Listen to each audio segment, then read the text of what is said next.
నమస్తే, శివశక్తి రీమిక్స్ వీడియోస్కి స్వాగతం. అలనాటి ఆణిముత్యాలు, ఆపాత మధురాలు లాంటి కొన్ని మంచి మంచి ఇంపార్టెంట్ వీడియోస్ని, బాగా ఆదరణ పొందినటువంటి శివశక్తి వీడియోస్ని మళ్ళీ రీమిక్స్ చేసి కొత్త ఆడియన్స్కి కూడా పరిచయం చేయడానికి, అలాగే పాత ఫాలోవర్స్ కూడా ఇంకొకసారి ఆ వీడియోస్ చూసి మళ్ళీ నెమరు వేసుకోవడానికి ఆ వీడియోస్ని మళ్ళీ పునఃప్రసారం చేస్తున్నాం ఈ ఛానల్లో. కాబట్టి ప్రతి ఒక్కరూ కూడా ఈ వీడియోస్ చూసి ఆస్వాదిస్తారని, ఆనందిస్తారని భావిస్తున్నాం. జై శ్రీరామ్.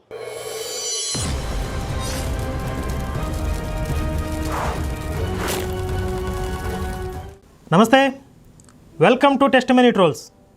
మార్కెటింగ్ మతం, క్రైస్తవ మాఫియా చెప్పించేటటువంటి దొంగ సాక్ష్యాలని చీల్చి చెండాడుతున్నటువంటి టెస్టిమనీ ట్రోల్స్కి స్వాగతం. మరి ఈరోజు జూనియర్ ఆర్టిస్ట్ చెప్పబోయేటటువంటి ఒక అద్భుతమైన సాక్ష్యం విందాం. మా పూజా గదిలో అనేకమైన దేవుళ్ళు, దేవతలుగా పిలువబడే వారి యొక్క ఫోటోలు, విగ్రహాలు వచ్చిందండి వయ్యారి ఉంటుండేవి. మేము ఎంతో శ్రద్ధా భక్తులతో పూజించి ఆరాధిస్తూ ఉండేవారం. కాబట్టి ఈ దేవుళ్ళు, దేవతల్లో ఎవరు ఈ తల్లి గర్భంలో ఉండేటటువంటి మరి బిడ్డల్ని చేస్తున్నాడు అని అడిగినప్పుడు, నువ్వు నోరు మూసుకొని ఉండు, నీకెందుకు ఈ పిచ్చ ప్రశ్నలు అని నన్ను గద్దించి నా నోరు మూయిస్తూ ఉండేవారు. ఎవరు ఈ యొక్క మాట్లాడే మనుషులందరినీ దేవుళ్ళే చేశారు అని మీరు చెప్తున్నారు కదా, మరి ఈ దేవుళ్ళు ఎందుకు మూలనే కూర్చొని ఉంటారు? మనం పెట్టిన నైవేద్యాలు ఎందుకు తినరు? మనతో ఎందుకు మాట్లాడరు? మరి ఎందుకు తిరగరు అని నేను అడుగుతూ వచ్చాను. అదెవరు చెప్పారు? ఎందుకంటే మాట్లాడే మనుషుల్ని చేసిన ఆ దేవుళ్ళు మాట్లాడాలి కదా అనేటటువంటి ఉద్దేశంతో అడిగినప్పుడు వారు ఏం చెప్పారంటే, నువ్వు సత్యయుగంలో పుట్టావు, నువ్వు పెద్ద సాధ్వీమణివి, ఇప్పుడు నిన్ను చూసి దేవుళ్ళు మాట్లాడాలి. దేవుళ్ళు ఊరికినే ఎవరితో మాట్లాడరు, నువ్వు ఎక్కువగా భక్తి చేయాలి, ఎక్కువగా పూజలు చేయాలి, అప్పుడు ఎవరైనా దేవుడు ఒకవేళ నీతో మాట్లాడతారేమో అని చెప్పారు. అందు గురించని నాకు ఊహ తెలిసినప్పటి నుంచి, నా చిన్నతనం నుండి నేను అనేకమైన పూజలు, వ్రతాలు, నోములు చేశాను. గుడులు, గుట్టలు, పుట్టలు, చెట్లు అన్ని తిరిగి మొక్కాను. ఎక్కడైనా దేవుడైనా నాతో కనిపించి మాట్లాడాలి అని ఆశించాను. కానీ ఎక్కడ కూడా ఏ దేవుళ్ళు కూడా నాతో మాట్లాడలేదండి. పతివాత పరమాన్నం వండితే తెల్లారేదాకా చల్లారలేదంట. దీని అర్థం ఏమిటో? అయినా నువ్వేంటండి ప్రతిదానికి క్వశ్చనింగ్? మంచి సామెత ఈనూరుకోవాలి. నువ్వు పూజలు చేయగానే మరి దేవుళ్ళు వచ్చి మాట్లాడేస్తారు నీతో. ఇప్పుడు లోకంలో నీ పాటి పూజలు ఎవరు చేయట్లేదు, మరి వాళ్ళెవరికి నిరాశ రాలేదు, నీకు వచ్చేసింది. కొంతమంది మునులు జీవితకాలం అంతా కూడా ఘోరమైన తపస్సు చేసి శరీరం అంతా చిక్కి శల్యమైపోయిన తర్వాత అప్పుడు ఇంకా దేవుడు ప్రసన్నం కాలేదు అని చెప్పి ఆగ్రహం వస్తుంది చూడండి. ఇది పూర్వకాలంలో, సత్యకాలంలో దేవతలు భూమి మీద తిరుగుతూ ఉండేవాళ్ళు కదా, ఆ కాలంలోనే ఘోరమైన తపస్సులు చేస్తే దేవుడు కరుణించలేదు, దేవతలు ప్రసన్నం కాలేదని చెప్పి వాళ్ళకు కోపం వచ్చేది. మరి ఈవిడ అసలు ఎంతకాలం పాటు పూజలు చేసిందో, ఎంత ఘోరమైన భక్తి చేసిందో, ఈవిడికి దేవుడు కనపడలేదంట, మాట్లాడలేదంట, కోపం వచ్చేసిందంట. మరి ఇప్పుడు ఒక శవం వచ్చి ఈవిడ ముందు డ్యాన్స్ చేసిందేమో చూద్దాం. అయిపోయింది నాకు కథం. నేను చాలా నిరాశపోతూ వచ్చాను. ఎందుకు మాట్లాడట్లేదు? సరే, నా భక్తిలో ఏదైనా లోపం ఉందేమనుకుని నేను ఉపవాసాలు చేశాను, జాగరణలు చేశాను, అనేక రకాలుగా ప్రయాసపడ్డాను, కానీ ప్రయోజనం లేదు. సరే, అందరూ దేవుడిని కలిపి అడుగుతుంటే ఎవరు మాట్లాడలేదు కదా, అందుకే నేను ఒక్కొక్క రోజు ఒక్కొక్క దేవుడిగా పిలువబడే వారికి పూజలు చేస్తే వాళ్ళు మాట్లాడతారేమో అనుకుని పిచ్చి వేషాలు వేసే ఉంటే నీ నోట్లో బాంబు పెట్టి పేచేస్తా. ఈ దేవతలు అనబడిన వారికి, దేవుళ్ళుగా పిలువబడే వారికి ఈ పదాలు చూడండి. ఇదంతా కూడా క్రైస్తవ మాఫియా ట్రైనింగ్ అయిన వాళ్ళకే వస్తాయి ఇలాంటి పదాలన్నీ. ఒక్కొక్క రోజు ఒక్కొక్క ప్రత్యేకమైన పూజలు చేయడం ప్రారంభించాను. కానీ ప్రత్యేకమైన పూజలు చేసి ఆ మంత్రాలు వల్లిస్తూ, ఆ శ్లోకాలు వల్లిస్తూ పూజా గదిలో కూర్చొని గంటల తరబడి పాటలు పాడి, ఆ కథలు చదువుకుని, నైవేద్యాలు అర్పించి ఎంతో మరి శ్రద్ధా భక్తులతో గంటల తరబడి అడుగుతూ వచ్చాను, నువ్వు నిజంగా ఈ యొక్క సృష్టినంతటినీ చేసిన దేవుడివైతే ఒక్కసారి నాతో మాట్లాడు. నువ్వు నిజంగా తల్లి గర్భంలో ఉండే బిడ్డలను, అలాగే నన్ను పుట్టించిన దేవుడివైతే నువ్వు నాతో ఒక్కసారి మాట్లాడు. ఎక్కడున్నావమ్మా? రామా. అలాగే మొట్టమొదట మానవుడిని, జంతువుల్ని అన్నిటినీ చేసిన దేవుడు నువ్వైతే ఒక్కసారి నాతో మాట్లాడు అని నేను అడుగుతూ వచ్చాను. కానీ కనీసం ఆ యొక్క దేవుళ్ళుగా, దేవతలుగా పిలువబడే వారి యొక్క ఫోటోల్లో నుంచి, విగ్రహాల నుంచి కళ్ళైనా కదపడం కానీ, పెదవులైనా కదపడం కానీ, నేను పెట్టిన నైవేద్యాలు తీసుకొని తినడం కానీ నేను ఇప్పుడు గమనించలేదండి. అబ్బా, ఇస్రో శాస్త్రవేత్త గొప్ప రహస్యాన్ని కనిపెట్టింది. రామాయణం, భారతం, భాగవతం ఇట్లాంటి పుస్తకాలు, పురాణాలు అవన్నీ చదవమంటే అవన్నీ కూడా అసలు అంత మోసకట్టు పద్ధతిలో ప్రతి ఒక్కళ్ళు కూడా మైకి పట్టుకోవటం, శ్లోకాలు, మంత్రాలు అన్నీ చదివాను, పురాణాలు, రామాయణం, మహాభారతం అన్నీ చదివాను, ఒక్కటి కూడా చదవరు. అసలు కనీసం ఆ పుస్తకాలు అట్ట కూడా చూసుంటారు వీళ్ళు. అంటే అది ట్రైనింగ్ వచ్చేస్తున్నారు వీళ్ళందరూ కూడా. ఇక్కడ చదవడం ప్రారంభించాను. ఏ గ్రంథంలోనైనా కనీసం ఫలానా దేవుడిని నేను నా పేరు ఇది, నేనే ఈ సృష్టిని చేశాను అని గాని, ఫలానా దేవుడి నేను, నా పేరు ఇది, నేనే ఈ తల్లి గర్భంలో ఉండే బిడ్డల్ని చేస్తున్నాను అని గాని, ఫలానా దేవుడి నేను, నా పేరు ఇది, నేనే ఈ యొక్క మొట్టమొదటి మానవుడిని, జంతువులు అన్నిటినీ చేశాను అని గాని ఏ పుస్తకాల్లో ఏ గ్రంథాల్లో రాసి లేదండి. అది చూసారా, వీడు ఏ పుస్తకం చదవలేదని చెప్పడానికి ఇదే పెద్ద ప్రూఫ్ అనమాట. భగవద్గీతలో సమస్త సృష్టి స్థితి లయాలన్నీ కూడా నేనే నిర్వహిస్తున్నాను, సర్వకారణ భూతుణ్ణి నేనే అని చెప్పి శ్రీకృష్ణ పరమాత్మ చాలా స్పష్టంగా చెప్పాడు. ఒక భగవద్గీత చాలు. ఈ రామాయణం మహాభారతం అన్నీ వల్లేసిందంట, అన్ని చదివేసిందంట. ఈ పెద్దవాడికి అక్కడ కనపడలేదంట. అసలు రామాయణంలో సృష్టిక్రమం ఉంటుంది, మహాభారతంలో సృష్టిక్రమం ఉంటుంది, భాగవతంలో సృష్టిక్రమం ఉంటుంది. మొట్టమొదటి ప్రజాపతులు ఎలా వచ్చారో, తర్వాత సమస్త జంతుజాలం ఎలా వచ్చింది, సృష్టి ఎలా మొదలైంది, ఇవన్నీ ఉంటాయి చక్కగా డీటెయిల్డ్గా. ప్రతిదానికి ఓవర్ ఎక్స్ప్రెషన్. వీడికి అసలు ఎక్కడ కనపడలేదంట. బైబిల్లో నల్లట పుస్తకంలో ఉంటుంది కదా, ఆది యందు దేవుడు భూమి ఆకాశ సృష్టించాడని చెప్పి. నాకు ఒక్క బైబిల్లోనే ఆ నల్లట పుస్తకంలో దొరికింది, ఎక్కడ దొరకలేదని చెప్పడానికి ఇదంతా కూడా ముందు తంత అనమాట. ట్రైనింగ్లో భాగం ఇది. అంటే అది రామాయణం, భారతం, భాగవతాలు, పురాణ గ్రంథాలు అన్ని కూడా ఏవో కథలు చెబుతున్నాయి. కానీ ఈ యొక్క దేవుని యొక్క ప్రేమను గురించి గాని, దేవుని యొక్క ఉనికిని గురించి గాని, దేవుని యొక్క సృష్టిని గురించి గాని అక్కడెక్కడ కూడా వ్రాసి లేదు. నిజంగా మీరు కావాలంటే మీరు చదివి చూసుకోండి, లేదా చదివిన వారిని అడగండి, అట్లాంటిది ఏది కూడా లేదు. నిన్ను ఇలాగే కంటిన్యూ చేస్తే ఈ డెప్త్ చాలా డేంజర్ అయిపోద్ది. ఎవరికన్నా బీపీ ఉన్నవాళ్ళు ఇలాంటి వీడియోలు చూడకండి. అంటే నాకు తెలుసు మీకు చాలా కోపం వచ్చింది, బూతులు వస్తాయి, కనబడితే చెప్పు తీసి కొట్టాలనిపించింది.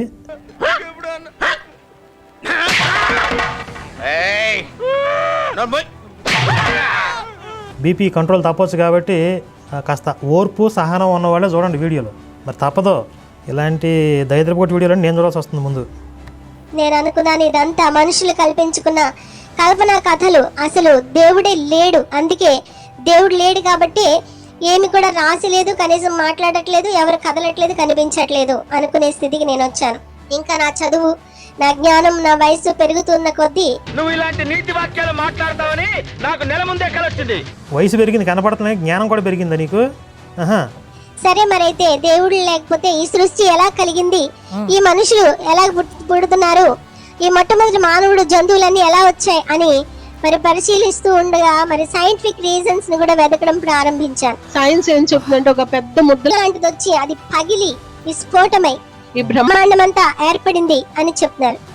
సరే, మరి ఆ ముద్ద లాంటిది వచ్చి పగిలింది అంటున్నారు కదా, ఆ ముద్ద ఎక్కడి నుంచి వచ్చింది, దాన్ని ఎవరు చేశారు, అది మరి పగిలితే ఇదంతా ఏర్పడింది అంటున్నారు కదా అని అడిగితే ఆ ముద్ద ఎక్కడి నుంచి వచ్చిందో ఏ సైంటిస్ట్ కి కూడా తెలియదు. అది ఎంతకి మరి ఇప్పటికీ కనిపెట్టలే. బిగ్ బ్యాంగ్ థియరీ అని అది ఇది అని ఏం చేసినా కూడా వేస్ట్ అయింది.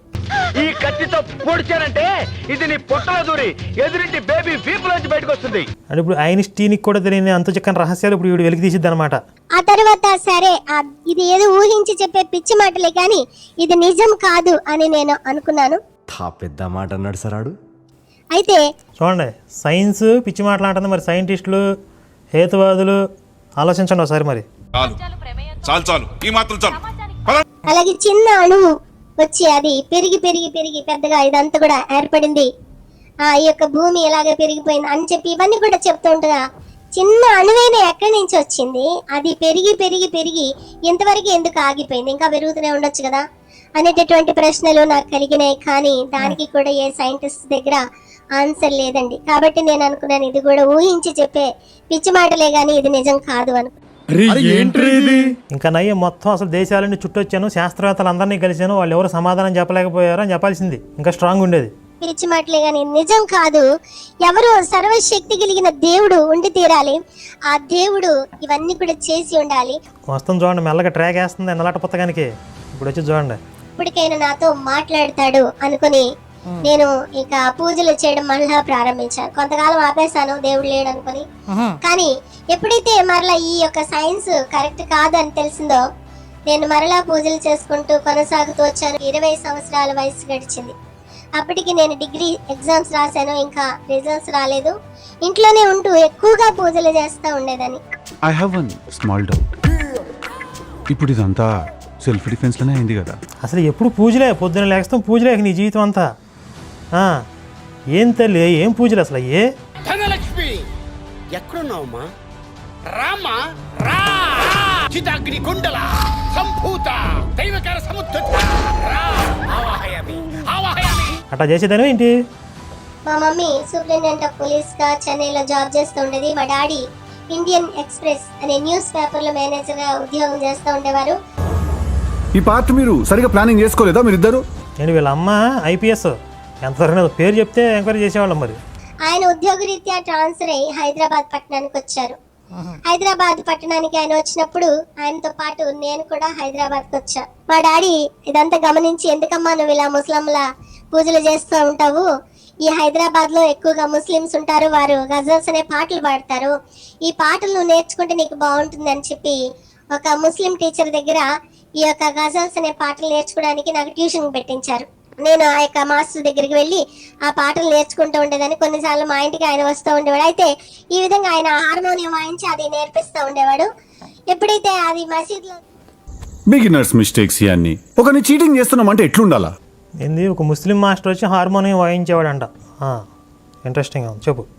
ఎప్పుడైతే అది మసీద్లోంచి వాళ్ళకి అల్లా అక్బర్ అనే సౌండ్ వస్తుంది, మీరు వినే ఉంటారు ఎవరైనా, దానికి వారి భాషలో అజా అంటారు. ఈ అజా వచ్చినప్పుడు ఆయన కండ్లు మూసుకొని వేళ్ల పైన ఇలా లెక్క పెట్టుకుంటూ ఏదో గొనుక్కుంటా ఉండేవాడు.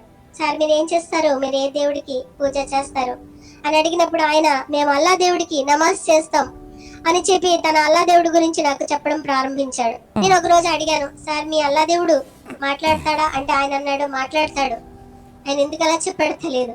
అయితే నాతో మాట్లాడతాడా అంటే నీతో మాట్లాడతాడు, కానీ నువ్వు ముస్లిం గా మారిపోవాలి అని చెప్పాడు. నాకు అర్థం కాలేదు సార్. ఇసుక టక్కరోడికి పేట టక్కరోడు ఎదురయ్యాడంట. దీని అర్థం ఏమిటో? అయినా నువ్వేంటండి ప్రతిదానికి క్వశ్చనింగ్? మంచి సామెత ఈనూరుకోవాలి. అట్లాగే ఈవిడే ఒక మతం మార్చేది అనుకుంటే ఈవిడ్ని గతంలో మతం మార్చారనమాట. దాంట్లోకి ఈ అల్లా దేవుడు నాతో మాట్లాడతాడంటే నేను ముస్లిం గా మారిపోతాను అని చెప్పానండి. నీ పాపాలన్నీ క్షమించబడ్డాయి, నువ్వు అల్లా యొక్క కుమార్తె అయిపోయినావు అని చెప్పాడు. అసలు నా పాపం అంటే ఏంటో, అది ఎలా క్షమించబడిందో, నేను అల్లా యొక్క కుమార్తెని ఎలా అయిపోయినా నాకేం తెలియదండి. సరే నాకు అదంతా అనవసరం, కానీ నాకు అల్లా దేవుడు మాట్లాడితే చాలు, నిజమైన దేవుడు అయితే కనుక నాతో మాట్లాడాలి అనుకుని నేనేం చేయాలి ఇప్పుడు అని అడిగాను. వాళ్ళు ఏం చేశారంటే ఒక పుస్తకం ఇచ్చారు. ఆ పుస్తకాన్ని తీసుకెళ్లి నువ్వు చదువుకోమ్మా, అప్పుడు దాంట్లో రాసిన చదివితే నీకు తెలుస్తుంది అన్నారు. దాంట్లో చదివితే ఏముందంటే ఒక రోజుకి 5 సార్లు నమాజ్ చేయాలి, జీవితంలో ఒక్కసారైనా హజ్జీకి వెళ్ళాలి, అక్కడ మక్క మసీదులో నమాజ్ చేసి రావాలి, ఇలా నువ్వు చేయకపోతే మరి సంవత్సరానికి ఒకసారి బక్రీద్ చేయాలి, ఇలా చేయకపోతే కనుక నువ్వు నరకానికి వెళ్ళిపోతావు, పరలోకానికి వెళ్ళవు అని రాసింది. సరే నేను చచ్చేలాగా ముసలయ్యేలాగా ఆ యొక్క హజ్జీకి వెళ్ళకపోతానా అనుకున్నాను. నమాజ్ చేయడం నేర్చుకున్నాను, ఉర్దూ భాష కూడా కొంతవరకు నేర్చుకున్నాను. ఎంతో శ్రద్ధ భక్తులతో ఆ యొక్క నమాజ్ని చేస్తూ ఉండేదాన్ని. ఇంట్లో అంటే దర్గాకి వెళ్ళటానికి అనుమతి ఉంటుంది కదా, ఇంట్లోనే చేస్తూ ఉండేదాన్ని. ఆ యొక్క ఖురాన్ కూడా హిందీ ఇంగ్లీష్ ట్రాన్స్లేషన్స్ ఉంటే తెచ్చుకొని అది చదవడం ప్రారంభించాను. అయితే చదువుతూ ఉన్నాను, రోజు నమాజ్ చేస్తూ ఉన్నాను, అల్లా దేవుడు నాతో మాట్లాడాలని నేను ఎంతగానో ఆశిస్తూ ఉన్నాను. ఇక్కడ ఒక పాయింట్ గమనించండి. ఈవిడ 20 ఏళ్ల వయసు వచ్చేటప్పటికి హైదరాబాద్ వచ్చేసాను వీళ్ళ నాన్నతో కలిసి అంది. అంటే అప్పటిదాకా ఎన్నో పూజలు వ్రతాలు నోములు ఎంతో భక్తి ఇచ్చేసానని చెప్పింది కదా. 20 ఏళ్ల వయసు వచ్చేటప్పటికే ఏంటి రామాయణం మహాభారతం భాగవతాలు అన్నీ వల్లివేసేసి మంత్రాల శ్లోకాలు అన్నీ బట్టి పట్టేసి 20 ఏళ్ల వయసు వచ్చేటప్పటికే డిగ్రీ పరీక్షలు రాసేసి అసలు ఆదిశంకరాచార్యులు కూడా ఇంత సాధ్యం కాదేమో. ఈవిడ అసలు ఆదిశంకరాచార్యులు వారిని మించిన ఏకసంతగ్రహాలు చెప్పుకుంటుంది. 20 ఏళ్ల వయసు వచ్చేటప్పటికి ఇన్ని పూజలు వ్రతాలు చేసేసి విరక్తి వచ్చేసి ఈ దేవుడు మాట్లాడలేదని కోపం వచ్చేసి మళ్ళీ ఇస్లాంలోకి పోయిందంట. నేను మరీ అంత ఎదవలా కనపడుతున్నానా? ఓ మాదిరిగా కూడా కనపడలేదా? ఇప్పుడు చెప్పు. 6 నెలలు గడిచిపోయింది, అల్లా దేవుడు మాట్లాడలేదు. సరే కదా, అసలు అల్లా దేవుడు మాట్లాడే ఛాన్సెస్ లేవు అని నేను తెలుసు. అది 6 నెలల్లోనే ఇస్లాం వేసేసింది. మందా నయ్యంకి వస్తా 20 ఏళ్ళు వచ్చేదాకా నాగింది. 6 నెలల్లోనే ఇస్లాం అవుట్. పిచ్చోళ్ళ గురించి వెంటనే కానీ లైవ్ లో ఇదే చూడటం. 1,80,000 మంది ప్రవక్తలు ఉన్నారని, ఆ ప్రవక్తలందరూ కూడా మరి ఏం చెప్తున్నారంటే దేవుడిని ఎవరు కూడా చూడలేదు, దేవుడు మరి ఎవరితో మాట్లాడడు అనేది వాళ్ళు చెప్తున్నారు. మన బైబిల్లో కూడా ఉందమ్మా, నల్లట పుస్తకంలో కూడా ఏ నరుడు కూడా నా మొహం చూసి బతకడా అంటాడు. మరి ఆయన మొహం అంత భయంకరంగా ఉంటుందని చూసిన ప్రతి ఒక్కడు చేస్తాడంట. నల్లట పుస్తకం తెరిచి చదువు. మరి సరే, ఇప్పుడు నువ్వు దేవుని చూడాలంటున్నావు కదా, ఏం అవసరం లేదు. మిట్ట మధ్యాహ్నం సూర్యుడు నడినెత్తున ఉన్నప్పుడు తల పైకెత్తి ఆ సూర్యుడిని తదేకంగా ఓ 2-3 నిమిషాలు చూడు చాలు. అప్పుడు నీకు దేవుడిని చూసే శక్తి వస్తుంది. ఏంటి, దేవుడు ఖచ్చితంగా కనిపిస్తాడు అప్పుడు నీకు. సూర్యుడు కూడా భగవంతుడు చేసినటువంటి ఒక సృష్టే కదా. ఆ సృష్టిలో భాగమైనటువంటి సూర్యుడిని చూడగలిగే కెపాసిటీ నీకు ఉందనుకో, ఇది ప్రాథమిక దశ. ఆ తర్వాత దేవుడిని చూసే సాహసం చేయొచ్చు. ముందు సూర్యుడిని చూసి నాకు కనపడు. అయ్యో ఏంటి ఇదంతా టైం వేస్ట్ అయిందని. ఆ తర్వాత ఈలోగా నా యొక్క డిగ్రీ రిజల్ట్స్ వచ్చేసాయి. నేను యూనివర్సిటీలో ఎంఏ కోసమని అడ్మిషన్ తీసుకున్నాను. అక్కడ నేను యూనివర్సిటీకి వెళ్తూ ఉండగా అక్కడ ఒక అమ్మాయి నాకు పరిచయం అయింది. ఆ అమ్మాయి రెడ్డిసు, హిందూసు. ఆ అమ్మాయికి ఎవరు ఏ పాస్టర్స్ ఏ బిలీవర్స్ ఏం చెప్పారో తెలియదు. ఆమె నా దగ్గరికి వచ్చి యేసు ప్రభు గురించి, క్రిస్టియన్స్ గురించి చాలా దూషిస్తూ తిడుతూ నాతో మాట్లాడడం ప్రారంభించింది. ఈ యొక్క క్రిస్టియన్స్ తెలుసా నీకు, యేసు ప్రభు నీకు తెలుసా అని అడిగింది. నాకెవరో తెలియదు అని. చీచి వాళ్ళు చాలా మంచివాళ్ళు కాదు అని చెప్పి, ఎప్పుడు చూసినా యేసు ప్రభు దేవుడు అంటారు, మన దేవుళ్ళు అసలు దేవుళ్ళే కాదంట, యేసు ప్రభు కనిపిస్తాడంట, సృష్టికర్త అంట, మన దేవుళ్ళు అసలు దేవుళ్ళే కాదంట, ఆయన మాట్లాడతాడంట, ఏమేమో చెప్తుంది. అవన్నీ నేను వినేసి నేను చెప్పాను, ఆ యేసు ప్రభు ఎవరో నాకు తెలియదు, అయితే వాళ్ళు ఏదో చేసుకుని మనకెందుకులే అని చెప్పి సింపుల్గా ఆ మాటలు కట్ చేసేసాను. తన దారిన తను వెళ్ళిపోయింది. అయితే నేను తర్వాత ఎక్కడికి వెళ్తున్నా, ఇంటికి వచ్చినా, ఎక్కడికి వెళ్తున్నా, ఏం చేస్తున్నా, కూర్చున్నా, నిలబడినా, పడుకున్నా, ఏం పనులు చేస్తున్నా, నా చెవుల్లో అదే మాటలు వినిపిస్తా ఉన్నాయి. యేసు ప్రభు దేవుడంట, కనిపిస్తాడంట, మాట్లాడతాడంట, సృష్టికర్త అంట అనే మాటలు వినిపిస్తా ఉంటే, ఈ మాటలు నాకెందుకు వినిపిస్తాయి అసలు? ఇదేదో తక్కువ కులాల వాళ్ళ దేవుడు మాటలు ఇవి నాకెందుకు అని నేను సింపుల్ గా వాటిని రిజెక్ట్ చేస్తూ ఏవేవో మంత్రాలు, శ్లోకాలు అవన్నీ చెప్పుకోవడం, పాటలు వినటం అట్లాంటివంతా చేస్తున్నాను. చేస్తుంటే ఇంకా బ్రైట్ గా ఆ యొక్క వాయిస్ నా లోపల నుంచే నాకు నా చెవులకు వినిపించడం ప్రారంభించింది. నిజంగా యేసు ప్రభు దేవుడైతే నాతో మాట్లాడతాడేమో, సరే నేను ఏదైనా చర్చికి వెళ్ళి చూస్తాను, ఆ యేసు ప్రభు నాతో మాట్లాడాలి అనుకుని నేను చర్చికి వెళ్ళడానికి చాలా ప్రయత్నాలు చేశాను. నేను చాలా కష్టపడి ఒక చర్చికి వెళ్ళాను. ఎట్లాగో ఆ చర్చికి వెళ్ళి చూసరికి, అది చాలా చిన్న చర్చ్, అక్కడ వెళ్ళి చూసరికి కొంతమంది స్త్రీలు గొర్రెల్లాగా మోకరించి ఉన్నారు. బాగా చెప్పింది కదా, గొర్రెలాగా. ముఖాలు చూసాను, వారి ముఖాలు చూస్తే బొట్లు పెట్టుకోలేదు, నగలు పెట్టుకోలేదు, ఏం పెట్టుకోలేదు. అది పెంతుకొస్తు సంఘం కాబట్టి చిచి ఎంత గలీజ్గా ఉన్నారో, విధవరాళ్ళలాగా వీరు మరి శూద్రులు, వీరిని ముట్టకూడదు, వీరిని అంటకూడదు అని నేను చివరిగా వెళ్ళి ఒక కిటికీ దగ్గర కూర్చొని సపరేట్గా కూర్చొని ఉన్నాను. ఆ తర్వాత అందరూ వచ్చి మొత్తానికి ఆ చర్చ్ నిండిపోయింది. నిండిపోయిన తర్వాత పాస్టర్ గారు ఒకటేసారి ప్రేయర్ చేశారు. ఆ తర్వాత పాటలు పాడడం మొదలుపెట్టారు. ఇక పాటలు పాడుతుంటే నాకు పిచ్చెక్కుతుంది. నేను ఇక్కడి నుంచి వెళ్ళిపోవాలి, ఇదేం కాకులు గోల, వినలేక చస్తున్నాం ఈ పాటలు, ఇక్కడి నుంచి వెళ్ళిపోవాలి. నువ్వు నాకు రెస్పెక్ట్ ఇవ్వటం లేదు. I want respect. ఇది కూడా బాగా చెప్తుంది. పోవాలి అని లేచి వెళ్ళిపోదాము అనేసరికి నాకు అంతకు ముందుగానే ఆ తర్వాత కానీ ఎప్పుడు అలాంటి అనుభవం లేదండి. నా కాళ్ళు కంప్లీట్ గా పని చేయడం మానేస్తున్నాయి. లేదా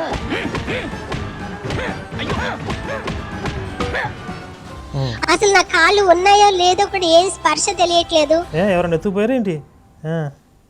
తిమ్మిరి పట్టడం అయితే కాదు, నాకు తెలుసు. నేను ఎన్నో సార్లు మరి ఎన్నో గంటలు నిలబడతాను, మోకరిస్తాను, కూర్చుంటాను, కానీ నాకు ఎప్పుడు అలాంటిది జరగలేదు. అని ఆ రోజు మరి నా కాళ్ళు పూర్తిగా పని చేయడం మానేసినాయి. వదిలేసి వెళ్ళిపోతున్నారు. నేను లైఫ్ లాంగ్ ఇలా ఉండాల్సిందేనా? అంటే దయ్యం పెట్టింది అనమాట అక్కడికి వెళ్ళిన తర్వాత. సరే నీ వెళ్ళిపోదాం అనుకుంటే నా కాళ్ళు పని చేయట్లేదు, ఏం చేయాలని కూర్చోన్నాను. అప్పుడు నేను విన్నా, ఆయన చెప్తున్నారు, పాస్టర్ గారు అందరూ లేచి నిలబడండి, దేవుడిని ఆరాధించుకుందాం అని చెప్పారు. దేవుడిని ఆరాధించుకుంటారా? ఇక్కడ చూస్తే ఒక యేసు ప్రభు ఫోటో లేదు, వీళ్ళ దగ్గర చూస్తే అరటి పళ్ళు, కొబ్బరికాయలు, పసుపుంకాలు, పువ్వులు అవి అట్లాంటివి ఏవి లేవు. వీరు ఎట్లా ఆరాధిస్తారు? అదేంటి చెక్క మొక్కల మీద ఏలాడుతూ ఉంటుంది బొమ్మ లేదు, అది అట్టట్టు మిస్ అయింది. గుడిలోకి వెళ్తాము, ఎంతో చక్కగా కొబ్బరికాయలు కొడతాం, మరి పువ్వులన్నీ పెట్టేసి అగరొత్తులు వెలిగించి దీపాలు ఎంతో చేస్తాం కదా, వీళ్ళు ఎలా చేస్తారు ఆరాధన అని నేను అనుకుంటూనే ఉన్నాను. వాళ్ళందరూ లేచి నిలబడ్డారు, ఆకాశం వైపు చేతులెత్తి చూపిస్తూ. మరి కొంతమంది, అది పెంతెకోస్తు చర్చ్ కాబట్టి భాషలో మాట్లాడుతున్నారు, కొంతమంది ఆత్మతో సత్యముతో ప్రభువుని ఆరాధిస్తున్నారు, కొంతమంది ఇక దెయ్యాలు పట్టిన వాళ్ళు జుట్లంతా పీకుని లాక్కొని గట్టిగా అరుస్తూ కేకలు, చాలా కేకలు వేస్తూ ముందుకు వచ్చి పరిగెట్టి కింద పడి దొర్లుతూ ఏమేమో చేస్తున్నారు. డ్రామాలు మొదలవుతాయి అన్నమాట. ఇదంతా ఒక్కొక్క రకంలో చేస్తూ ఉంటే నాకు అనిపించింది, ఇది గ్యారెంటీగా ఎర్రగడ్డ నుంచి, ఎర్రగడ్డ అంటే ఇక్కడ హైదరాబాద్లో మెంటల్ హాస్పిటల్ ఉంటుంది, ఆ మెంటల్ హాస్పిటల్ నుంచి పారిపోయి వచ్చినట్టున్నారు పిచ్చి మూక. ఇది కూడా బాగా చెప్పింది, అన్ని బాగా చెప్తుంది మధ్య మధ్యలో. అందరూ ఇక దెయ్యాలు పట్టిన వాళ్ళతో మరీ ఓవర్గా గంతులు వేస్తున్నారు, అరుస్తారు, అరుపులు, గుండె దడ దడ దడ. చూసారా చర్చిలో ఎంత చండాలంగా ఉంటుందో చక్కగా ఎక్స్ప్లెయిన్ చేస్తుంది చూడండి. అసలు చర్చికి వెళ్ళిన వాళ్ళకి దెయ్యాలు ఎందుకు పడుతున్నాయండి? ఆ దెయ్యాలు పెట్టిన డెగురుతారా? ఆ డ్రామాలు వేస్తారా? వాళ్ళకి మాత్రం ఎందుకు పడుతున్నాయి దెయ్యాలు? గుళ్ళకి వెళ్ళే వాళ్ళు పట్టవే? చక్కగా దేవాలయానికి వెళ్ళిన వాళ్ళు ప్రశాంతంగా కూర్చొని ధ్యానం చేసుకుని వస్తారు, గుడి చుట్టూ ప్రదక్షిణలు చేసుకుని కాసేపు మౌనంగా కూర్చొని వస్తారు. చర్చికి వెళ్ళిన వాళ్ళకి దెయ్యాలు ఎందుకు పడుతున్నాయి? ఇప్పుడు ఏం చేయాలని చెప్పేసి ఇక అందరూ లేచి నిలబడి ఉన్నారు, నేను మాత్రం కూర్చుని ఉన్నాను. నా మీద పడి నన్ను చంపుతారేమో వీళ్ళు, అందుకే ఇట్లా చేస్తున్నారేమో. ఎవరైనా కొత్త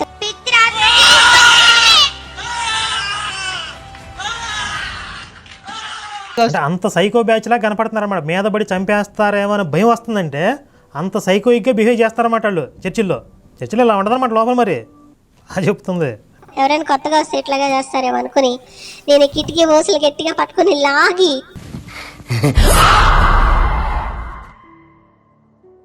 నిలబడ్డానికి ట్రై చేశాను, కానీ ఏంది కటకటాలు రుద్రేలాగా ఓసలు పట్టును ఉంచేసేవింది. ఓ నాయను. ఇంకా కొన్ని నిమిషాలైనా అంతే గజగజ వణకడం ప్రారంభించాను, వైబ్రేషన్ ప్రారంభమైంది.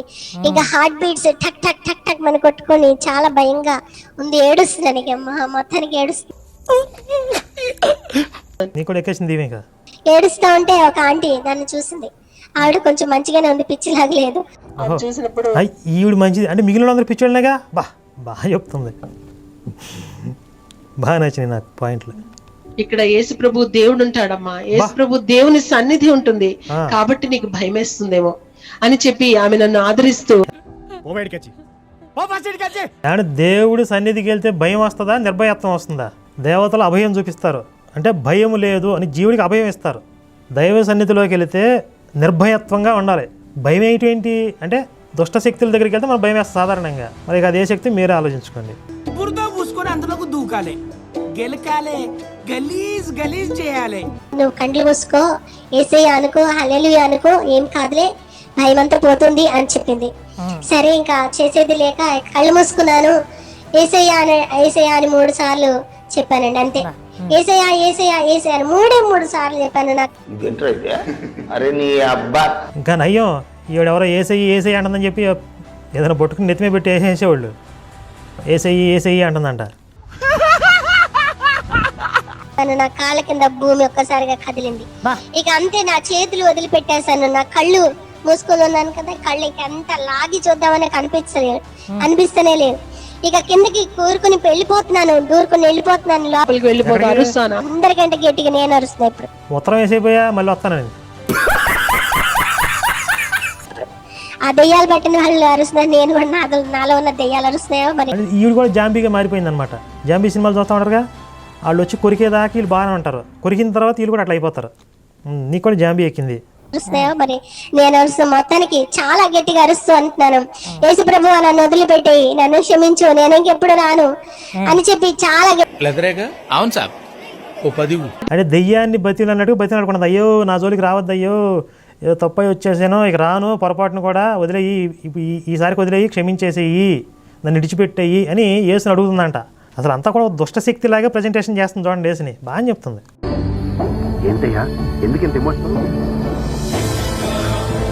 నన్ను ఎన్ని నిమిషాలు అలా అరుస్తున్నాను నాకు తెలియదు. అక్కడే కింద పడిపోయిన తర్వాత నేను స్పృహలోనికి రావడానికి వాళ్ళు నా గురించి ప్రార్థనలు చేశారు, ఏం చేశారు, మొత్తానికి నేను స్పృహలోనికి వచ్చాను. వచ్చేసరికి చూస్తే నా కాళ్ళు పనిచేస్తున్నాయి మంచిగానే. నా భయం వణుకుడు అంతా కూడా పోయింది. నా మనసులో ఒకలాంటి శాంతి, సమాధానం, నెమ్మది ప్రారంభమైంది. శాంతి, సమాధానం, నెమ్మది. డిస్కో శాంతి అయింది. ఏం శాంతి, సమాధానం, నెమ్మది అన్ని వచ్చేసినాయి ఏకంగా. అప్పుడు నేను అనుకుంటున్నా, ఇదేంటి ఇక్కడ నిజంగా యేసు ప్రభు దేవుడు ఉన్నాడు, అందుకే నేనున్నాను అని నిరూపించుకోవడానికేమో ఆయన నాకు ఇలా భయపెట్టించి ఈ విధంగా మరి అవన్నీ కూడా జరిగాయేమో. కాబట్టి ఏమిరా బాలరాజు, ఏమిరా ఉపయోగం దేశానికి నీ వల్ల? ఏదన్నా పని చేసుకోరా.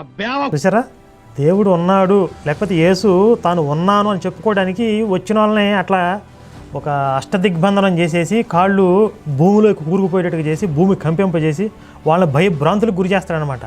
దైవ లక్షణాలని ఇవన్నీ ఎవరి లక్షణాలు మీరు ఆలోచించండి. మొత్తాన్ని బైబిల్ దేవుడిని బాగానే ప్రజెంటేషన్ చేస్తుంది. బాగా చెప్తుంది. అయినప్పటికీ నేను అక్కడే కూర్చొని ఉన్నాను. చర్చ్ ముగించిన తర్వాత ఒక బైబిల్ గ్రంథాన్ని, ఒక పాటల పుస్తకాన్ని కొనుక్కొని ఇంటికి తీసుకుని వెళ్ళి బైబిల్ తెరిచి ఆది కాండము అని ఉంటుంది, ఆది కాండము 1వ అధ్యాయం 1వ వచనం నుండి చదవడం ప్రారంభించాను. ఆది యందు దేవుడు భూమి ఆకాశములను సృజించెను అనే మాట చదవగానే ఒక్కసారి షాక్ కొట్టినట్టు అనిపించింది.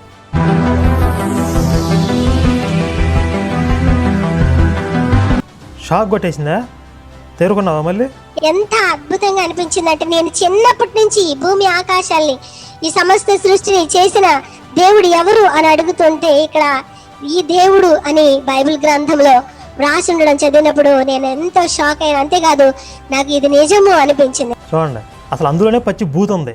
భూమి ఆకాశాలను సృజించడం ఏంటి? ఆకాశం అంటేనే శూన్యం. ఆకాశం అంటే ఏంటి? అదేమన్నా పదార్థమా? ఏదో పైన కట్టిన ఒక తెరసాప ఏమన్నా ఆకాశం అంటే? శూన్యం, అది ఏమిటి? శూన్యాన్ని సృష్టించడం ఏంది?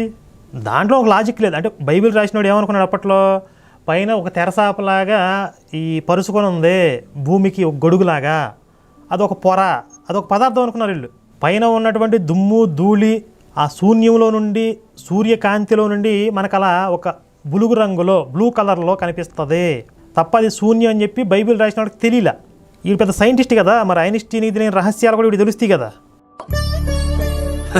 సరే తరలే, ఎన్నెన్నో అనుకుంటాం, అన్ని జరుగుతాయా ఏమిటి? మరి ఈ చిన్న రహస్యం తెలియకపోవడం ఏంటి? ఆకాశం అంటే శూన్యం, దాన్ని సృష్టించడం ఏంటి? అక్కడే డౌట్ రావాలి. మొదటి పేజీ మొదటి వాక్యంలోనే డౌట్ వచ్చే పుస్తకం భూమి మీద ఏదన్నా ఉంది అంటే అది ఒక్క బైబిలే. అది చదివి ఈవిడికి ఎక్కడ లేని పగ్గాలు లేని ఆనందం కలిగిందంట, అసలు నమ్మకం వచ్చేసిందంట. చూడండి, అద్భుతమేక. గ్రంథాలు చదివాను కానీ నాకు ఇది నిజము అనిపించలేదు. ఏది కూడా దాని వెనక చాలా క్వశ్చన్స్ నాకు మళ్ళీ వస్తుండేవి. కానీ బైబిల్ గ్రంథం చదివిన తర్వాత మళ్ళీ ఎప్పుడు కూడా నాకు ఎటువంటి సందేహం అనేది మళ్ళీ రాలేదండి.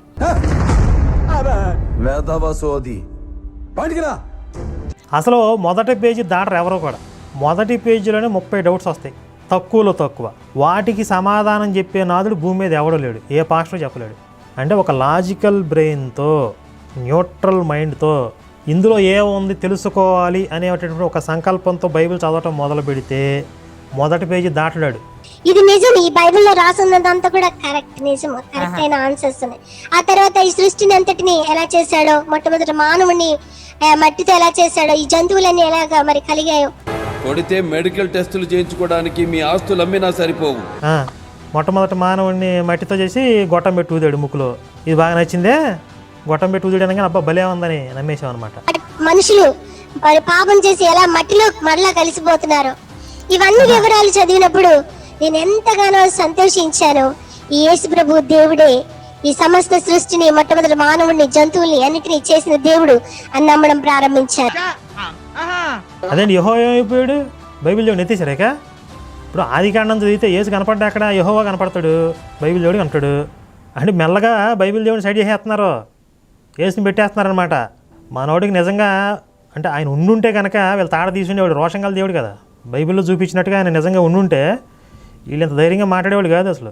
ఆ తర్వాత తల్లి గర్భంలో ఉండే బిడ్డలు ఏ విధంగా చేస్తున్నారు అనే విషయాల్ని యోబు గ్రంథంలోను, యెహెజ్కేలు గ్రంథంలోను, కీర్తనల గ్రంథంలోను, ప్రసంగిలోను చూసినప్పుడు, చదివినప్పుడు ఆ మాట ఎట్లా చేస్తున్నారు? ఏముంది అక్కడ? ఒక మెటీరియల్ తీసేసుకుని ఏదో ఇటుకలు తయారు చేసినట్టుగా, లేకపోతే ఏదో ఒక బొమ్మను తయారు చేసినట్టు తయారు చేస్తున్నారు. పైన మ్యానుఫ్యాక్చరింగ్ ఉందేంటి పరలోకంలో? ఎట్లా చేస్తున్నారు? ఉంది చెప్పు, ఎక్కడుందో చెప్పు, నాకు రెఫరెన్స్ చెప్పు. అయిపోయింది, నాకు కథం. ఎంతో అద్భుతకరంగా ఉన్నాయి. ఆ యొక్క మాటలు చదివిన తర్వాత నిజంగా ఈ యేసు ప్రభు దేవుడే తల్లి గర్భంలో ఉండే బిడ్డల్ని చేస్తున్న దేవుడు. మళ్ళీ యేసు వచ్చేసాడు. అసలు యోబు, ప్రసంగి వీటిలో యేసు అనే పేరు ఉంటుంది ఎక్కడన్నా? యేసు అనే క్యారెక్టర్ ఉంటుందా? బైబిల్లో ఎత్తేస్తున్నారు పూర్తిగా వీళ్ళు. అసలు వీళ్ళకి భయం లేదండి. రోషంగల దేవుడు అంటే వీళ్ళ భయభక్తులు లేవు, తెగించేశారు, ఇడిచేశారు. యోబు గ్రంథం 26వ అధ్యాయము 7-8 వచనంలో ఉంటుంది, ఈ యొక్క శూన్య మండలంలో భూమిని వ్రేలాడదీశాడని, మేఘంలో నీటిని బంధింప చేశాడని. యోబు 26:7-8. ఒక నిమిషం ఉండి. శూన్య మండలము పైన ఉత్తర దిక్కునున్న ఆకాశ విశాలమును ఆయన పరచెను, శూన్యము పైన భూమిని వేలాడజేసెను. సరే, శూన్యంలో భూమి వేలాడజేసాడని ఉంది కదా ఇక్కడ. ఇదే యోబు గ్రంథంలో 9:6 చూడండి ఒకసారి. 9వ అధ్యాయం. ఇప్పుడు ఈవిడ 26వ అధ్యాయంకి వెళ్ళే ముందు 9వ అధ్యాయం చదవాలి కదా. 9:6 ఏముంది? భూమిని దాని స్థలములో నుండి కదిలించువాడు ఆయనే, దాని స్తంభములు అదరజేయువాడు ఆయనే. అంటే భూమికి స్తంభాలు ఉన్నాయి కింద, స్తంభాల మీద దాన్ని నిలవబెట్టాడు. అక్కడ శూన్యం ఉంది కదా, ఇక్కడ స్తంభాలు ఉన్నాయి. ఇక్కడ ఈ స్తంభాలని కదిలించేవాడు ఆయనే అన్నమాట అని రాశారు ఇక్కడ. మరి ఇప్పుడు 9వ అధ్యాయం చదువుతున్నప్పుడు డౌట్ రావాలి కదా, భూమికి స్తంభాలు ఏంటి అని చెప్పి. అలాగే 1 సమూయేలు 2:8 ఒకసారి చూడండి. భూమి యొక్క స్తంభములు యెహోవా వశము, లోకమును వాటి మీద ఆయన నిలిపి ఉన్నాడు. ఇక్కడ చూడండి. ఇప్పుడు యోబు దాకా వెళ్ళే ముందు 1 సమూయేలు చదవాలి కదా. 1 సమూయేల్లో ఏముంది? భూమికి స్తంభాలు ఉన్నాయి, అవి యెహోవా వశములో ఉన్నాయి, లోకాన్ని వాటి మీద ఆయన నిలబెట్టి ఉన్నాడు. మరి అక్కడ శూన్యం అని ఎందుకు? కాంట్రడిక్షన్ కదా ఇది. శూన్యం సరే వేలాడ కట్టాడు, బంతిలాగా వేలాడ కట్టాడు అనుకుందాం కాసేపు. మరి దానికి ముందు ఇలా ఉందేంటి? స్తంభాలు ఉండడం ఏంటి? దాని మీద నిలబెట్టడం ఏంటి? ఈ డౌట్ రావాలి కదా ఇప్పుడు పెద్ద మనిషికి. రాలేదు. అబ్బాబ్బాబ్బా, అసలు ఏమి సైన్సు. మేఘాలు చినిగిపోకుండా దారం చుట్టినట్టు చుట్టేశాడా? కుట్లు అల్లికలు పెట్టి జిగ్జాగ్ చేసేసాడు మేఘాలనే. ఏమి సైన్సు.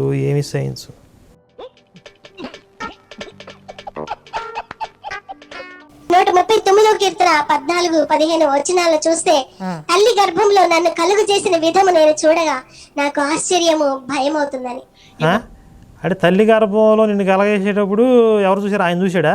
మరి నిన్ను కలగేసేటప్పుడు నువ్వు కూడా చూసి ఉండాలి కదా, నీకెందుకు కనపడలేదు? మరి నాకు కనపడాలి కదా, నాకెందుకు కనపడలేదు? ఎవరికి కనపడకుండా దావీదుకి కనపడిందా?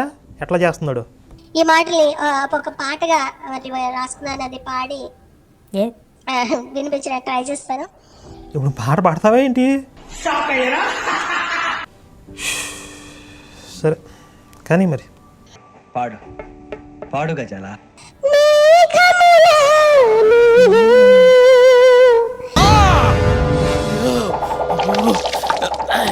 ఈ భూమిని ప్రిలాడదీసి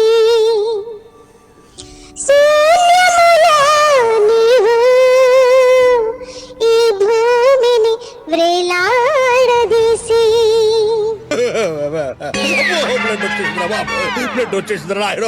మేఘములో నీవు. ఏయ్ బాబు లేవ్, ఏ బాబు. నీటిని బంధి. నాకు తేడాగా ఉంది. మీకు ఇనే ఓపిక ఉందా, ధైర్యం ఉందా? సరే మీకోసం పెడతాం. మరి చూడండి, విని తరించండి. ఇక మరి శిక్ష మీకు కూడా ఇది. నిరాకారముగా లేకుండా నివాసయోగ్యముగా చేసిన దేవా. మళ్ళీ ఇంకోసారి. నిరాకారంగా లేకుండా నివాసయోగ్యముగా చేసిన దేవా. అదేంటి నిరాకారం అంటే? అసలు పదార్థం లేదని. అంటే భూమిని నిరాకారంగా లేకుండా నివాసయోగ్యంగా చేశాడా? అంటే భూమి అంతకుముందు నిరాకారంగా ఉండేదా? అసలు పదార్థానికి ఆకారం లేకుండా ఉంటుందా? ఒక గాలికే రూపం లేదు. అంటే భూమి కూడా అలాగే ఉండేది, గాలిలాగే ఉండేది అనమాట. దాన్ని నివాసయోగ్యంగా చేశాడు అనమాట. అబ్బాబ్బాబ్బా, ఏం మీనింగు. దేవా నా దేవా, నా దేవా, ఈ సృష్టికి శిల్పకారుడా, నీవు నిర్మించిన విధము ఆశ్చర్యకరము, ఈ జగతికి కారకుడా. మధ్యలో ఏదో బూతులు మింగేసినట్టుంది, ఏంటది? ఒకసారి నీవు నిర్మించిన విధము అదేదో బూత్ లాగానే ఉంది. విన్నారా మీరు? సరే మనకెందుకులే, ముందుకెళ్ళిపోదాం. ఆశ్చర్యకరము, ఈ జగతికి కారకుడా. ఈ జగతికి కారకుడు, ఈ సృష్టికి శిల్పకారుడు యేసు ప్రభువే అని నేను గ్రహించాను. యెహోవాను ఎత్తేసారు పూర్తిగా. అసలు ఈవిడ ఎత్తుకునే స్వరం మాత్రం కర్ణ కఠోరంగా ఉంది. నా దేహము నిర్మించితివి, నన్ను కాలుగా చేసిన విధము నాకు ఆశ్చర్యం భయమాయని. భరించలేకపోతున్నాం బ్రో, డబుల్ పేమెంట్ ఇస్తాను, నా పేమెంట్ చెప్పండి. నువ్వే రాసావు అమ్మా, ఇది బాగుంది. పాడు పాడు గజాల. పిరినాలో ఊది ఏం మళ్ళీ బూత్ మింగేసింది, ఒక నిమిషం మళ్ళీ నీ ఆశ్చర్యం భయమాయని తర్వాత నా పిరినాలో ఊది నీ జీవాత్మను ఇచ్చిన దేవా. నువ్వు ఎంచుకున్న రాగం ఏంటి, తీసుకున్న తాళం ఏంటి? జీవాత్మను ఇచ్చినటువంటి దేవుడు తల్లి గర్భములో ఎంత ఆశ్చర్యకరంగా మనల్ని రూపొందించాడు. నిజంగా ఈ యొక్క మాటల్ని నేను ధ్యానిస్తూ ఉంటే అసలు కన్నీరు ఆగదండి నిజంగా. ఏది రాలేదే, ఒక్క బొట్టు కూడా రాదే, గ్లిజరన్ వేసుకోవాల్సింది పాపం, సీన్ పండేదిగా బాగా. అరే మంచి ఛాన్స్ మిస్ చేసావు.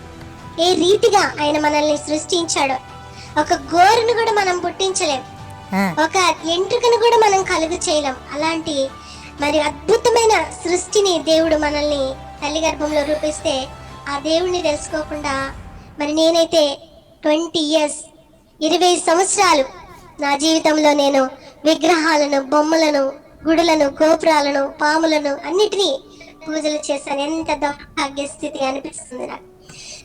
నువ్వు ఇలాంటి నీతి వాక్యాలు మాట్లాడతావని నేను కూడా చిన్నప్పుడు అసలైన దేవుడిని వదిలేసి, సత్యాన్ని వదిలేసి, ఒక శవాన్ని పట్టుకుని ఒక శవాన్ని ఆరాధిస్తూ అసత్యంలో బ్రతిక నాకు కూడా చాలా అసహ్యంగా, అసంతృప్తిగా, ఎంత దౌర్భాగ్యం, ఎంత దరిద్రంలో ఉన్నా నేను అప్పటిదాకా. ఓ 15-16 సంవత్సరాల వయసు వచ్చేదాకా ఒక శవాన్ని మొక్కటం ఏంటి, నాకేంటి కర్మ అని చెప్పి తర్వాత తల బాదుకున్నాను. నేను కూడా చాలా బాధపడ్డాను. అలాంటి వాళ్ళు చాలామంది ఉన్నారు. మరి అందరూ ఆ దౌర్భాగ్యం నుంచి బయట రావాలి. నేను బైబిల్ చదువుతున్నాను, ఎంత అద్భుతం అనుకుంటున్నాను. అబ్బా, యేసు ప్రభు దేవుడు నిజమైన దేవుడు. ఇక చాలా అబ్బా ఇప్పుడు పిండేసింది బైబిల్ అనుకున్నావా ఏంటి? ఒకరోజు మా ఇంటికి మా పాస్టర్ గారు, మా ఆత్మీయ తండ్రి వచ్చారు. ఇంటికి రావడం మొదలుపెట్టాడు పాస్టరే కదా. అమ్మ, నువ్వు యేసు ప్రభుని నమ్ముతున్నావా అని అడిగారు. నమ్ముతున్నాను అని చెప్పాను. ప్రతి మనిషి కూడా జన్మతోనే పాపి. జన్మ పాపము, కర్మ పాపం మనకుంటుంది. కాబట్టి మన చూపుల ద్వారా, మన మాటల ద్వారా, మన తలంపుల ద్వారా, మన నడవడిక ద్వారా ఎంతో పాపము ఉంటుంది. కాబట్టి ఈ జన్మ పాపము, కర్మ పాపం మనకుంటే మనం దేవుడితో మాట్లాడలేము, దేవుడు మనతో మాట్లాడలేడు. కాబట్టి నీ పాపాలను ఒప్పుకుంటే యేసు ప్రభు తన రక్తంతో నీ పాపాలను కడిగేసి నిన్ను తన కుమార్తెగా చేసుకుంటాడమ్మా. ఆయన మరి రక్తం బకెట్లో పోసుకొని రెడీగా ఉంటాడు అనమాట. నువ్వు ఒప్పుకుంటే ఇక ఆ రక్తం పోసి కడిగేస్తాడు మీద, గేదెని ఏంటంటే కడిగేస్తాడు. అసలు కర్మ అనేది వీళ్ళకి తెలుసా? కర్మ అనే కాన్సెప్ట్ బైబిల్లో ఉందా? కర్మ పాపం అంట, ప్రాస బాగుందని చెప్పి జన్మ కర్మని వాడేస్తున్నారు చక్కగా. అసలు ఆధ్యాత్మికత గురించి, తత్వం గురించి, దైవత్వం గురించి సమగ్రంగా విస్తారంగా వివరించలేని ఒక పుస్తకం అది దైవగ్రంథం ఎలా అయింది? బేసిక్ క్వశ్చన్ కదా ఇది. కర్మ అనే కాన్సెప్ట్ గురించి బైబిల్లో ఎక్కడుంది అసలు? మీరు ఎందుకు వాడుతున్నారు దాన్ని?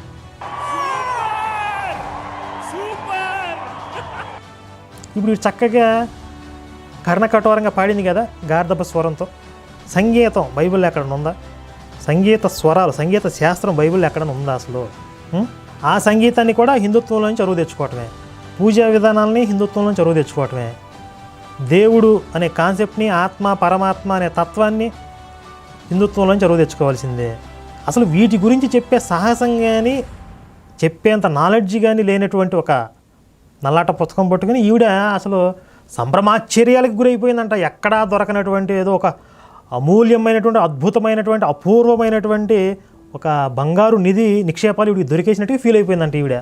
ఇప్పుడు గొర్రెలా చెప్తుంది. ఇప్పుడు మనం నమ్మాలి. ఇప్పుడు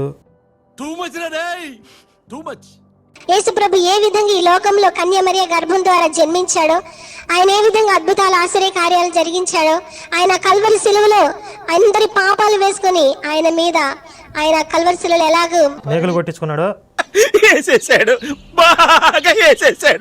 మరణించాడు, ఎలా శ్రమ పొంది మరణించాడో, 3వ దినాన తిరిగి మృత్యుంజయుడిగా ఎలా తిరిగి లేచాడో, ఆయన తిరిగి మరలా మధ్యాకాశానికి ఎలా రానయ్యున్నాడో ఈ మొత్తం సువార్తను నాకు తెలియజేశారు. మధ్యాకాశం అంటే అక్కడ మిడిల్లో ఉంటుంది, అది అక్కడికి వచ్చి చూస్తాడా? సరే, నేను పాపినని ఒప్పుకుంటున్నాను. కరెక్ట్, ఇది కరెక్ట్ గా చెప్పావయ్యా. నేను పాపిని, నాకు జన్మ పాపం ఉంది, నాకు కర్మ పాపం ఉంది. కానీ నేను పాపం చేస్తే నువ్వు పాపి కాదు, పరమ పాపి నువ్వు. ఆ విషయం మేము కూడా ఒప్పుకుంటున్నాను. కానీ యేసు ప్రభుని కొట్టి చంపేస్తే నా పాపం ఎట్లా పోతుంది? ఇది మంచి ప్రశ్న, అడగాల్సిన ప్రశ్న. నేను వాదించడం మొదలు పెట్టాను. ఆయన ఎన్నో వాక్య భాగాలు తీసి చూపించారు, ఎన్నో ఉపమానాల ద్వారా వివరించారు. కానీ నా మట్టి తలకి ఏది ఎక్కడం లేదు. అదంతా కుదరదు, నేను పాపం చేస్తే నన్ను కొట్టాలి, నన్ను చంపాలి, అప్పుడు నా యొక్క పాపం పోతుందేమో. కానీ యేసు ప్రభుని కొట్టి చంపేస్తే నా పాపం పోదు పోదు పోదు అని చెప్పేసి అయ్యో ఇప్పుడు ఎట్లా అని ఆయన ఏం చేశారంట, అమ్మా నువ్వు మొట్టమొదటిసారిగా చర్చకొచ్చినప్పుడు నీతో మరి ఆయన నీకు భయపెట్టించి నేనున్నాను నిరూపించుకొని నీకు విశ్వాసం కలుగజేసి ఇట్ట తయారయ్యేనే మీరంతా. అంటే ఈవిడ నల్లట పుస్తకం చదువుతుంది కానీ అందులో పాస్టర్ తీసి చూపించినా నమ్మట్లేదు అనమాట. మరి ఇప్పుడు దాకా అసలు అద్భుతంగా ఉంది, నమ్మేశాను, యేసుని దేవుడు అర్థమైపోయిందని చెప్పి ఇప్పుడు దాకా కాకం కథలు చెప్పింది. మరి ఇంకా చాలా అపనమ్మకం ఉంది, నాకు నమ్మబుద్ధి కావట్లేదు, అసలు క్రైస్తవ అనే కాన్సెప్ట్ నచ్చట్లేదు, లాజికల్గా లేదని చెప్పి మళ్ళీ ట్విట్టర్ని తీసుకుందేంటి? స్ప్లిట్ పర్సనాలిటీ ఏమైనా ఉందా వీడికి? ఎందుకు ఏడుస్తావు? కొత్తగా ఏం జరిగింది? అనుకునేదే అయింది. ఆ యేసు ప్రభు దేవుడు నేటికి సజీవుడు, ఆయన మాట్లాడే దేవుడు. సజీవుడు అయితే జీవుడు అవుతాడు, దేవుడు అవడు. అందులోనూ భూతం ఉంది. అసలు పదాలని ఎక్కడ దేనికి వాడాలో కూడా తెలియదు వీళ్ళకి. సజీవుడు, జీవులు కొడతారు, దేవుడు కొడతారు. అంటే యేసు జీవుడు అని ఒప్పుకుంటున్నావు కదా, పోనీ అంతవరకు సంతోషం. ఆయన నీతో తప్పనిసరిగా మాట్లాడతాడమ్మా, నువ్వు ఉపవాసం ఉండి ప్రార్థన చేసుకో అని చెప్పి ఆయన నా గురించి ప్రేయర్ చేసి వెళ్ళిపోయారు. ఉపవాసం ఎలా ఉండాలంటే ఆయన చెప్పారు, ఒక చోట కూర్చొని ఉండు, ఎక్కడ పనులు చేయకి, ఎక్కడికి వెళ్ళకు, అంతేకాదు ఏమీ తినకుండా ఉండు, నీళ్లు కూడా వీలైతే తాగడం మానేసేసి ఉండు అని చెప్పారు. దేనికైనా ఒక లిమిట్ ఉంటుంది రాధిక. పోనీలో ఒక 40 రోజులు అట్లాగే ఏం తాగకుండా ఉండమని చెప్పాల్సింది, మాకు ఈ దరిద్రం లేకుండా పోయేది. సరే అని చెప్పేసి నేను అలాగే ఇక తల మీద కొంగు వేసుకున్నాను, మోకరించాను, ఏమి నీళ్లు కూడా తాగలేదు, ఏమి తినలేదు. ఇంత హిందూగా ఉండేటప్పుడు ఉపవాసాలంటే అన్ని ఫ్రూట్స్, పాలు, జ్యూస్లు అన్ని కూడా తాగేస్తాను. ఏ ఊరు మీది? ఎంతమంది దగ్గర మీరు బ్యాచ్? అది చూడండి, హిందుత్వంలో ఉన్న పూజలు ఎలా చేసిందో చెప్పింది చూడండి. చక్కగా ఫ్రూట్స్, పాలు అన్నీ భేవమని తినేసి పడుకునేది అనమాట. ఓ పూజలు చేసిన, అవి చేసిన, వ్రతాలు చేసిన, నోములు చేసిన, అసలు రకరకాలు చేసేసి అని చెప్పింది కదా ఇందాక. ఇన్ని రకాలు తింటే ఈవిడ పూజలు ఎక్కడ చేసిద్ది, భక్తి ఎక్కడ చేసిద్ది? శుభ్రంగా తిని నిద్రపోయింది అనమాట. ఈవిడికి దేవుడు వచ్చి మాట్లాడేదనమాట. ఇప్పుడు అలిగింది. యేసు ప్రభువా, నేను పాపం చేస్తే, నిన్ను కొట్టి చంపేస్తే నా పాపం ఎట్లా పోతుందో నాకు తెలియచేయండి. ఇదే మాటని రిపీట్ చేస్తా ఉన్నా, ఇది ఒక మంత్రం లాగా. యేసు ప్రభువా, నువ్వు అందరితో మాట్లాడతావంట, అందరికీ కనిపిస్తున్నావంట, మరి నాతో ఎందుకు మాట్లాడట్లేదు, నాకెందుకు కనిపించట్లేదు? నేను పాపం చేస్తే, నిన్ను కొట్టి చంపేస్తే మరి నా పాపం ఎట్లా పోతుందో నాకు ఎందుకు తెలియచేయట్లేదు అని ఏడుస్తా ఉన్నాను. 4వ రోజు చాలా బాధపడతా ఉన్నాను. ఆ 4వ రోజు యేసు ప్రభువు నాకు కనిపించారు. హల్లెలూయా. వచ్చేసాడు, ఇక ఖాళీగా ఉంటాడు కదా మనోడు. నువ్వు అసలు నాతో ఎందుకు మాట్లాడని ఎవడైనా టెస్ట్ పెట్టడం ఆలస్యం, వచ్చేస్తాడు మేఘాలెక్కి పైన ఖాళీకి కూర్చుంటాడు అనమాట. ఎవడు పిలుస్తాడో వెళ్దామని, ఎవడు టెస్ట్ పెడతాడో చూద్దామని. సరే, మనోడు రంగంలోకి వచ్చాడు కదా, తర్వాత ఏమైంది అనేది మరి సెకండ్ పార్ట్లో చూద్దాం. ఏదైనా ఒక విషయం సగం వింటానికే చిరాకు నాకు, రెండోసారి కూడా వినాలా?